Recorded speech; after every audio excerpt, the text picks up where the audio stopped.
우리 옆 사람하고 인사했으면 좋겠습니다. 평안하셨습니까? 평안하셨습니까?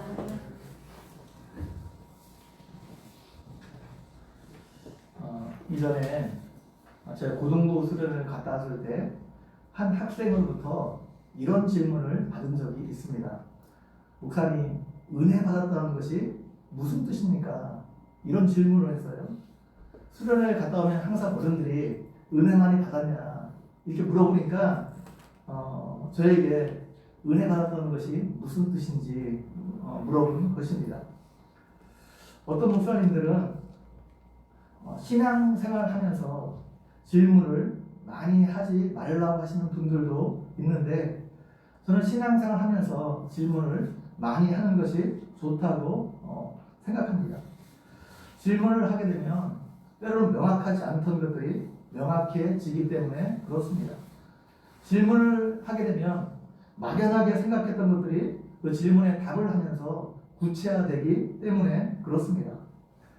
또 한편으로는 질문을 많이 하지 말라는 목사님들의 마음도 이해가 갑니다. 질문을 많이 하고 성경에 대해서 궁금해하시는 분들이 이단에 빠지는 경우가 많이 있기 때문에 그렇습니다.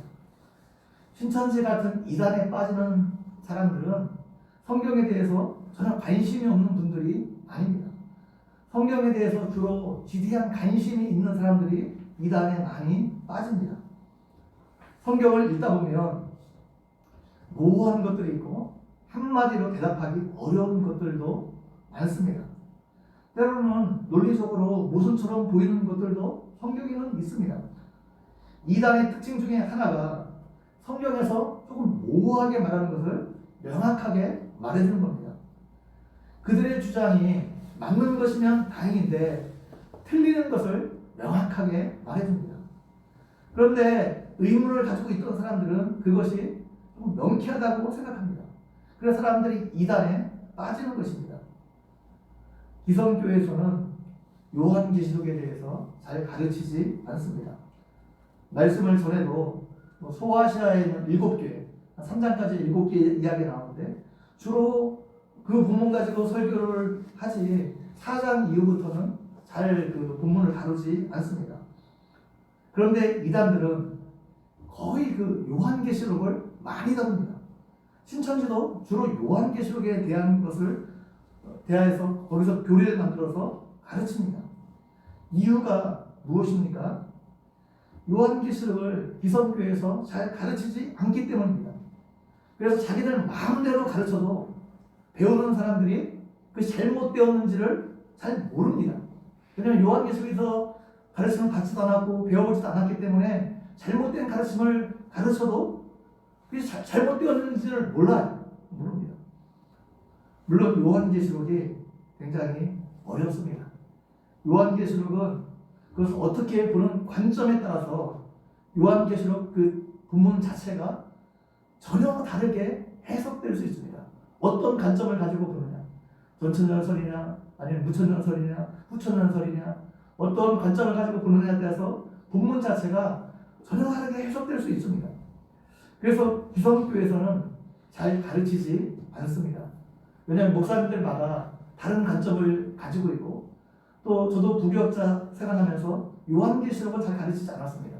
왜냐하면 제가 갖고 있는 관점과 또 담임 목사님이 가지고 있는 관점이 다를 수 있기 때문에, 그러면 전혀 다르게 본문이 해석될 수 있거든요. 그렇다고 전혀 다르게 해석된다고 이단이 아니에요. 왜냐하면 다른 관점으로 그것을 우리가 얼마든지 볼 수가 있습니다.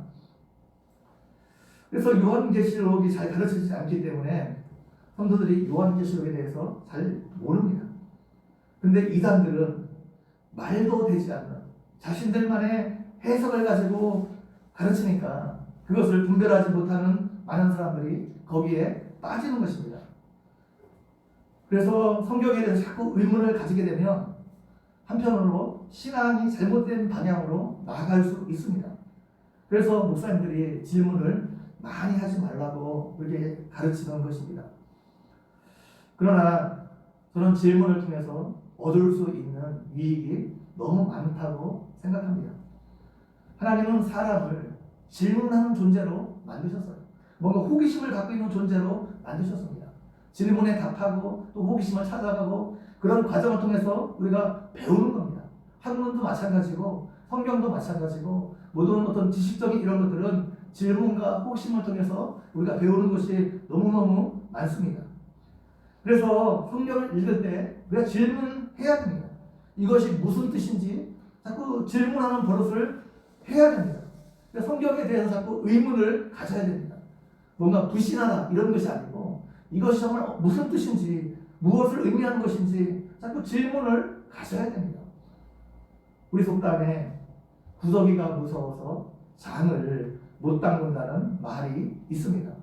물론 질문을 많이 하게 되면 위험성이 있지만 그러나 질문을 통해서 얻을 수 있는 것이 훨씬 더 많기 때문에 우리는 질문해야 됩니다. 여러분은 은혜 받았다는 것이 무엇이라고 생각합니까? 여러분이 이런 질문을 받게 되면 어떻게 대답해 주시겠습니까? 이 질문을 그 학생이 저에게 했기 때문에 저도 이것에 대해서 한 번 더 생각해 보게 되었고 또 이것에 대해서 정리할 수 있게 된 것입니다. 우리는 은혜 받았다는 것이 무엇인지 말하지 않아도 뭔가 딱 느껴지는 게 있어요. 근데 그것을 명확하게 표현하기는 쉽지가 않습니다. 뭔지는 아는데 이렇게 표현하려고 하면 쉽지 않은 것 같아요. 근데 질문하게 되고 그것을 생각해 보게 되고 정리하게 되면 훨씬 더 명확해지고 구체화되는 것들을 볼 수가 있습니다. 저는 은혜 받았다는 것을 은혜를 깨닫게 되었다라는 말을 좀 바꾸면 뜻이 훨씬 더 명확해지는 것을 볼 수 있습니다. 은혜는 여러분이 잘 아는 대로 받을 자격이 없는 사람에게 거저 주시는 하나님의 선물입니다. 무슨 대가가 아니라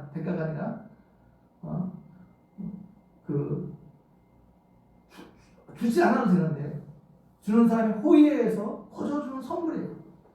은혜는 일하고 받은 삭시 아닙니다. 아무 일도 하지 않았는데 하나님께서 거저 주신 겁니다. 근데 우리가 곰곰이 생각해 보게 되면 하나님께서 우리를 위해서 행하시는 모든 일은 은혜의 행위입니다. 여러분, 하나님께서 우리에게 주신 모든 것은 다 은혜로 주신 겁니다. 여러분, 한번 곰곰이 생각해 보십시오. 우리에게 주어진 시간, 우리가 무슨 일하고 대가로 받은 것이 아닙니다. 우리에게 주신 생명, 이게 무슨 일하고 대가를 지불하고 우리가 하나님 받은 게 아니에요.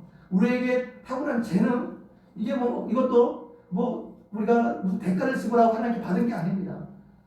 우리에게 있는 많은 것들이 다 하나님의 은혜로 하나님께 우리에게 거저 주신 겁니다. 무엇을 했기 때문에 주어진 게 아니에요. 다 하나님의 은혜로 거저 주신 겁니다. 그래서 하나님의 은혜는 어떤 특정한 사람에게만 주어지는 것이 아닙니다. 믿는 사람에게만 주어지는 것이 아닙니다. 이 땅에 살아가는 모든 사람에게 하나님의 은혜가 주어지고 있어요. 태양에서 태양빛이 항상 일정하게 지구를 향해서 오는 것처럼 하나님의 은혜는 사실 모든 사람을 향해서 오고 있습니다. 이 땅에서 하나님의 은혜 없이 살아갈 수 있는 사람은 아무도 없습니다. 우리가 이 땅에서 생명을 유지하고 있는 것 자체가 하나님의 은혜가 아니면 불가능합니다. 그런데 문제는 그 모든 사람에게 그 은혜가 똑같이 도달하는 것은 아니라는 겁니다. 태양에서 지구로 향하는 빛이 일정하지만 그 모든 빛이 지구의 표면에 똑같이 도달하는 것은 아닙니다. 일정하게 오잖아요. 근데 모든 곳에 그 빛이 똑같이 도달하지는 않습니다. 어떤 곳은 그 태양빛이 많이 도달하지만 어떤 곳은 적게 도달합니다. 또 어떤 곳은 전혀 도달하지 않는 곳도 있습니다. 어떤 곳은 그 태양빛이 온전히 도달함으로 온갖 생명으로 아름답게 꽃피우는 곳이 있지만 어떤 곳은 그 태양빛이 완전히 차단되어서 죽음의 그림자만 드리우는 곳도 있습니다. 하나님의 은혜도 마찬가지입니다. 하나님의 은혜와 사랑이 변치 않고 일정하게 우리를 향하고 있지만 어떤 사람에게는 그 은혜가 온전히 도달하는 사람이 있고 어떤 사람에게는 그 은혜가 중간에 차단되어 도달하지 못하는 사람도 있습니다. 또 은혜를 받아서도 어떤 사람은 하나님의 은혜를 받아서도 그 은혜를 이것이 하나님의 은혜인지 깨닫지 못하고 살아가는 사람들도 있습니다. 은혜를 받았다는 것, 우리 은혜를 받았다 그러잖아요. 첫 번째, 은혜를 맡고 있는 방해 요소가 제거되어 하나님의 은혜가 온전히 우리에게 도달되는 상태를 말합니다. 하나님의 은혜가 평소보다 더 풍성하게 임하게 되는 거죠. 왜냐하면 하나님의 은혜를 가로막고 있는 모든 장애물들이 제거되었기 때문에 그 하나님 은혜가 온전히 우리에게 도달될 수 있는 거죠. 하나님의 은혜를 가로막고 있는 대표적인 것 중에 하나가 죄입니다. 죄가 우리 하나님의 은혜를 가로막고 있습니다. 가로막고 있습니다. 이 죄를 회개하고 하나님 앞에 용서받을 때 하나님의 은혜가 우리에게 온전히 임할 수 있습니다. 그래서 수련회 같은 데 가서 사람들이 은혜를 많이 받잖아요. 더 많이 받는 건 뭐예요? 우리가 수련회나 어떤 집회에 갔을 때 회개를 많이 하기 때문에 그래요.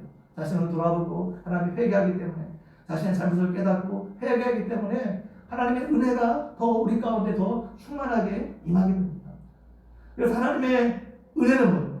회개의 심령을 가진 그곳에 하나님의 은혜가 더 풍성하게 임하는 것입니다.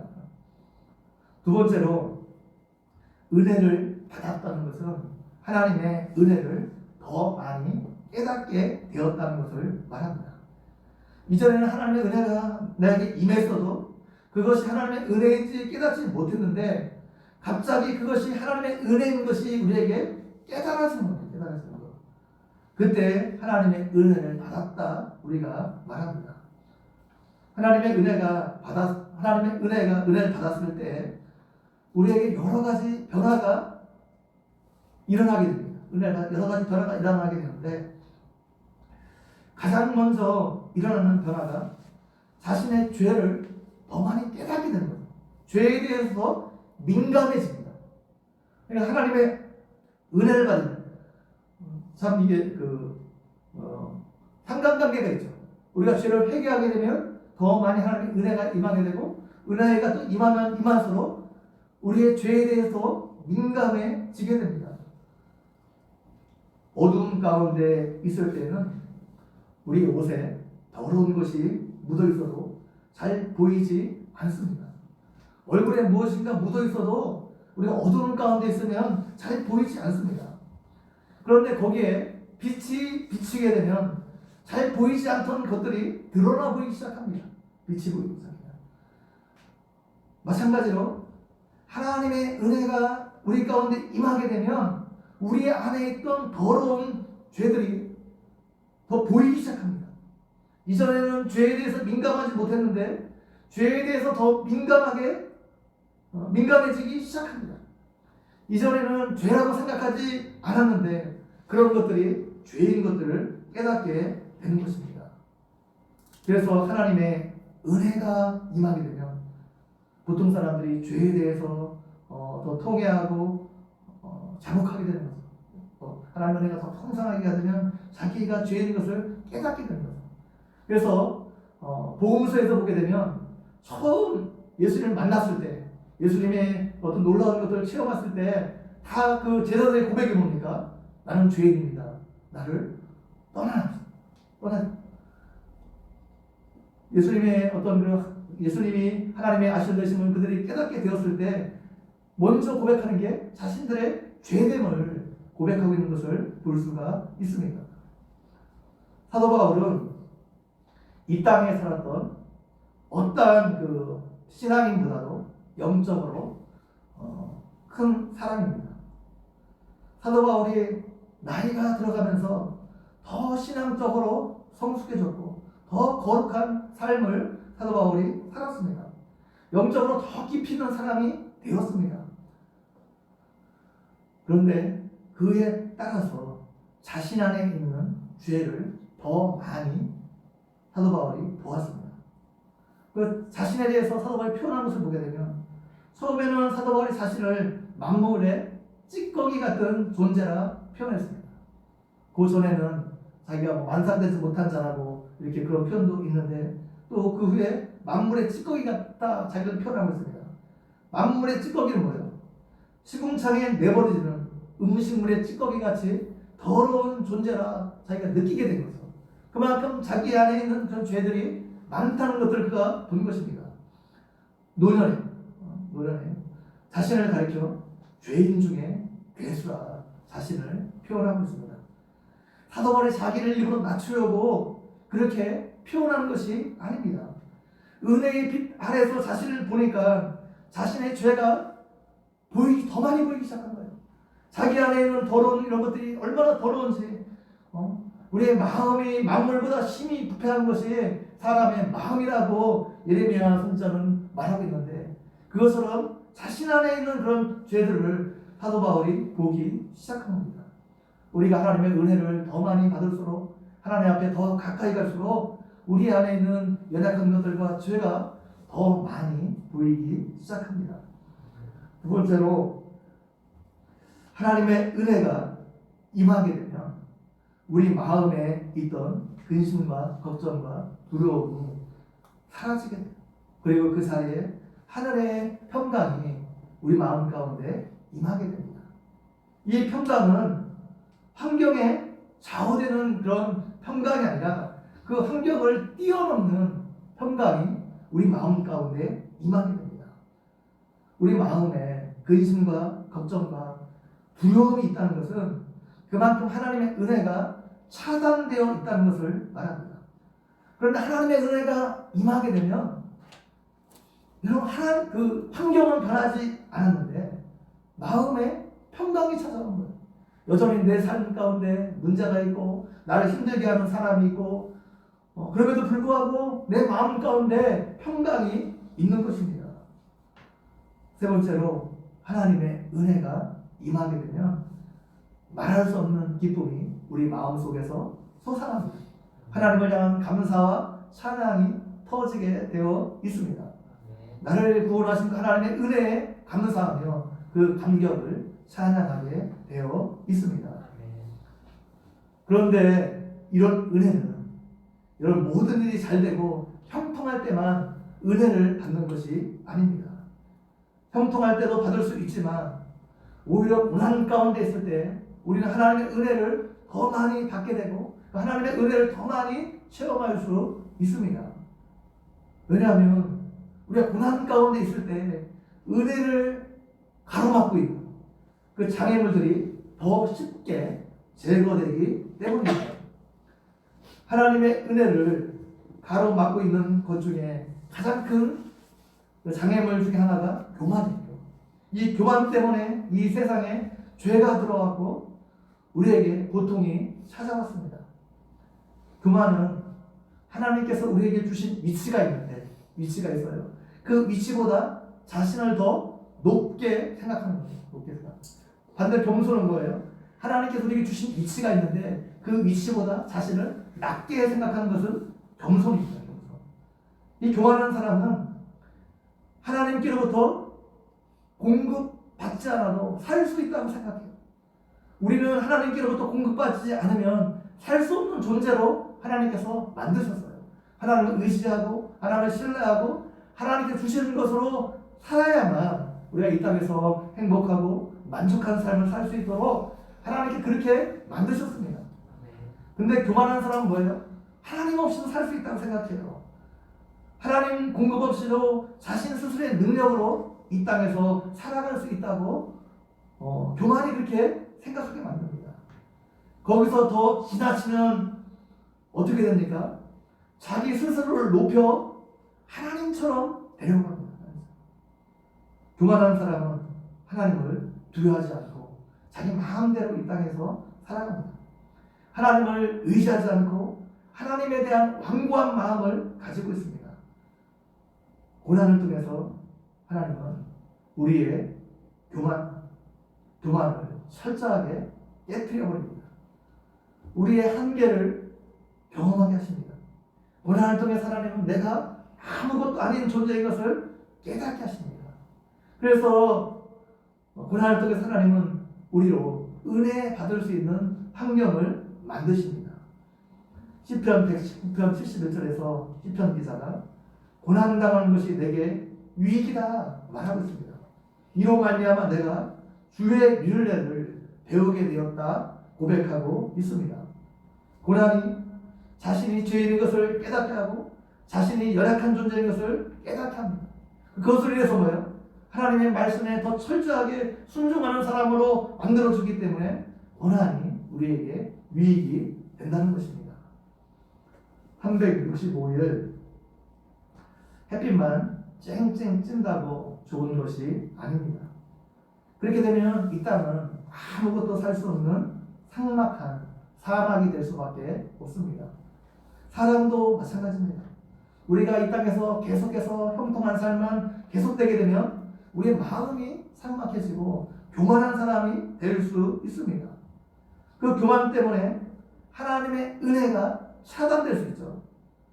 빛이 차단되면 거기에 온갖 그 더러운 것들이 기생하는 것처럼 하나님의 은혜가 차단되면 온갖 더러운 것들이 우리의 심령과 우리의 삶을 점령하게 됩니다. 그래서 우리의 인생이 비참하게 될 수 있습니다. 그런데 고난이 오면 그 고난이 우리의 모든 그 교만을 깨트려 버립니다. 고난이 우리를 겸손한 사람으로 만들어 버립니다. 그래서 자신의 연약함을 발견하고 하나님께 나아가게 만듭니다. 그러나 고난 당한다고 해서 모든 사람이 다 겸손한 사람이 되고 하나님의 은혜가 그 사람 가운데 임하는 것은 아닙니다. 똑같은 고난을 당했는데 어떤 사람은 그 고난 때문에 모든 것을 포기하고 절망 가운데 빠지는 사람이 있는가 하면 반대로 고난 가운데 하나님의 은혜를 깨닫고 또 하나님께서 주시는 그 힘으로 그 고난을 딛고 일어서는 사람이 있습니다. 요나도 처음에 고난 당했을 때 자신으로 인해서 고난이 온 줄 알았어요. 근데도 요나가 자신의 고집을 꺾지 않았습니다. 그 고난 때문에 하나님 앞에 더 완고한 사람이 되었습니다. 하나님의 뜻을 따르느니 차라리 죽는 것이 낫다고 생각했습니다. 그래서 자기 몸을 바다에 던지라 선원들에게 요구하고 있습니다. 그런 요나를 위해서 하나님은 더 큰 고난을 준비하셨습니다. 물고기 뱃속에 들어가게 하셨습니다. 그곳에서 요나가 하나님의 은혜를 깨달았습니다. 하나님의 은혜를 받았습니다. 여러분 이유가 무엇입니까? 첫 번째 고난 당했을 때는 요나가 더 완고해졌어요. 하나님이 더 완고해졌습니다. 근데 두 번째 고난 당할 때는 요나가 하나님의 은혜를 깨닫고 하나님 앞에 서원하고 하나님 앞에 오히려 감사하는 기도를 드리고 있습니다. 첫 번째 고난 당할 때는 요나가 기도하지 않았습니다. 여러분 1장에서 눈 씻고 찾아보세요. 요나가 기도했다는 그 장면이 한 군데도 나오지 않습니다. 오히려 고난당하는데도 깊이 잠들어 있었습니다. 기도하지 않으므로 오히려 믿지 않는 그 선장의 책망을 받았습니다. 내가 믿는 하나님께 기도하라. 하나님이 혹시 우리를 생각하사 망하지 않게 하시리라. 선장이 요나를 향해서 오히려 책망하고 있어요. 정말 어려움이 닥쳤는데 지금 죽게 생겼잖아요. 파도가 치고 모든 재물을 잃어버리고 다 거의 죽게 생겼는데 요나가 기도하지 않았습니다. 그러나 두 번째 고난 당할 때 기도하는 요나의 모습을 볼 수 있습니다.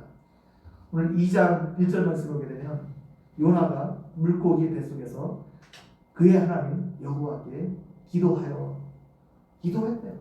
하나님께 부르짖었다 말씀하고 있습니다.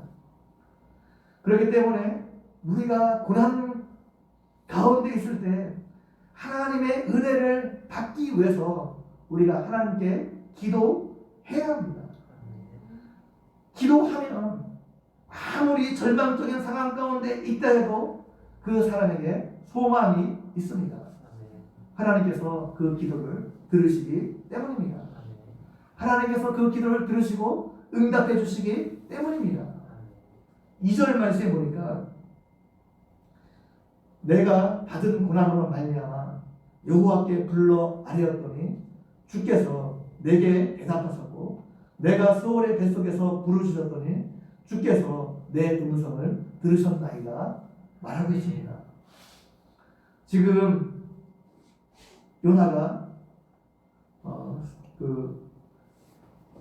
수월의 뱃속에서 부르짖었다 말씀하고 있습니다. 수월은 무덤을 말합니다. 지옥을 가르칠 때도 있고 죽음의 세력이 지배하는 곳을 말합니다. 지금 요나가 사망의 음침한 골짜기로 걸어가고 있는 거예요.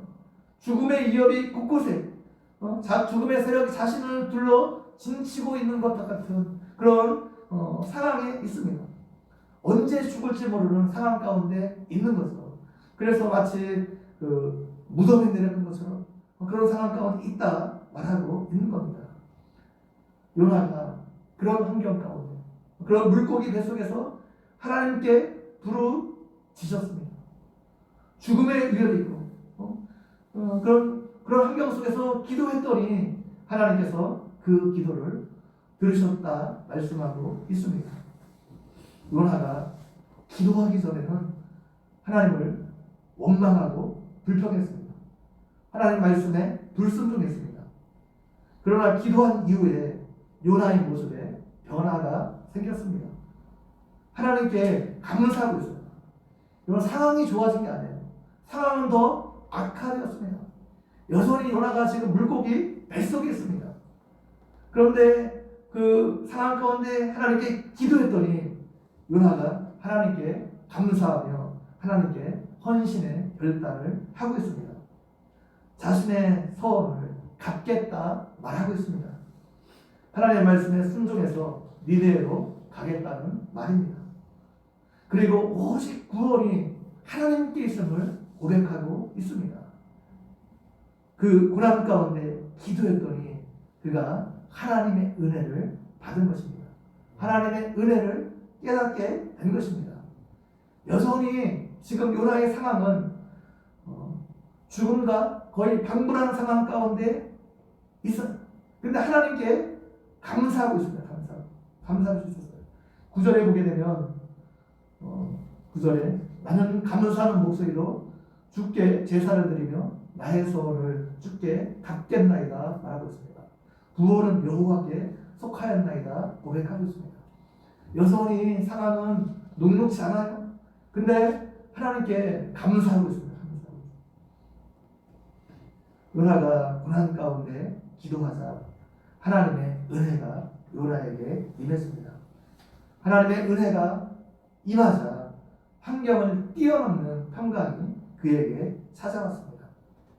요나의 미래는 인간적으로 보게 되면 여전히 암담했습니다. 아무것도 볼 수 없는 물고기 뱃속에 있습니다. 자신의 현 상황을 수월에 있다고 표현할 정도로 지금 무시무시한 고난 가운데 있었습니다. 그러나 요나가 지금 하나님께 감사하고 있습니다. 그의 마음 가운데 평안이 있었습니다. 요나가 자신의 미래를 생각할 때 근심과 걱정과 불안이 있었던 것이 아닙니다. 오히려 요나가 소망 가운데 있었습니다.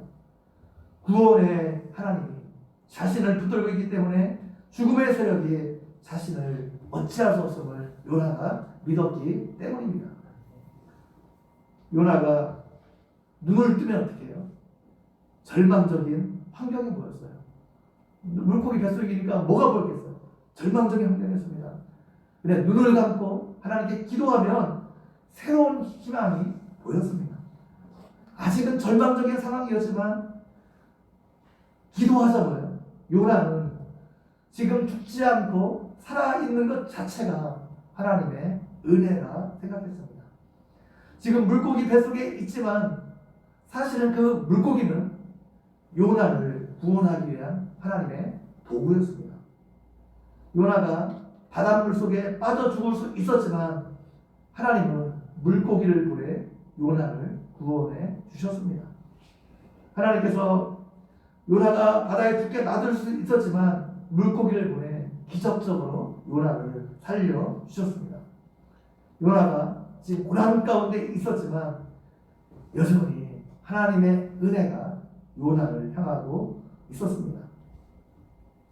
우리도 이 땅을 살아가면서 여러 가지 어려움을 만날 수 있습니다. 죽음의 골짜기를 통과할 수 있습니다. 그래도 아직 살아있다는 것 자체가 하나님의 은혜입니다. 하나님께서 얼마든지 죽게 놔두실 수 있었는데 우리를 살려주셨습니다. 하나님께서 우리에게 고난을 주신 것은 우리가 하나님을 향하도록 만들기 위해서입니다. 하나님의 은혜를 깨닫고 하나님만 의지하는 믿음의 사람으로 우리를 만들기 위해서입니다. 하나님 말씀에 철저히 순종하는 순종의 사람으로 만들기 위해서 하나님이 우리에게 고난을 주시는 것입니다. 이것을 기억하고 아무리 힘들고 어려운 환경 속에서도 요나처럼 기도하는 여러분이 되시기 바랍니다.